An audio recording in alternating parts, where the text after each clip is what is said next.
सबसे पहला चीज है किसी भी सेंटेंस में सब्जेक्ट क्या होता है। देखो, इंग्लिश को बोलने के लिए, समझने के लिए बेसिक पार्ट से शुरुआत करते हैं कि सब्जेक्ट, चूंकि किसी भी चीज को आप पढ़ते हो, सबसे पहला चीज हमको चाहिए क्या सर, इंग्लिश सीखने के लिए हमारे पास सब्जेक्ट होना चाहिए, वर्ब और अदर वर्ड। अगर तीन चीज आपको आता है तो आपको इंग्लिश आता है।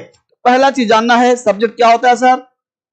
तो कोई भी चीज अगर नाउन है, कोई भी चीज अगर प्रोनाउन है, कोई भी चीज अगर नाउन इक्विवेलेंट है, ध्यान देना, नाउन इक्विवेलेंट, तो वो हो जाता है तुम्हारा सब्जेक्ट, वही होता है तुम्हारा ऑब्जेक्ट भी।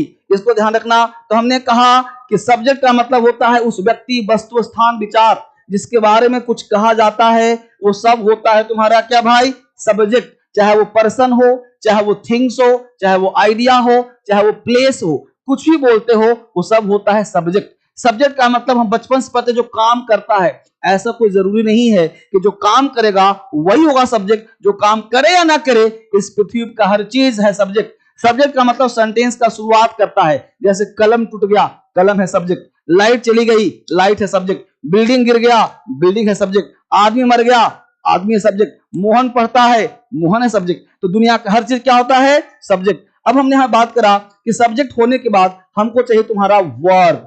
वर्ब का मतलब दो तरह का वर्ब, ध्यान देना। एक होता है हेल्पिंग वर्ब, जो मदद करता है, मेन वर्ब की सहायता करता है।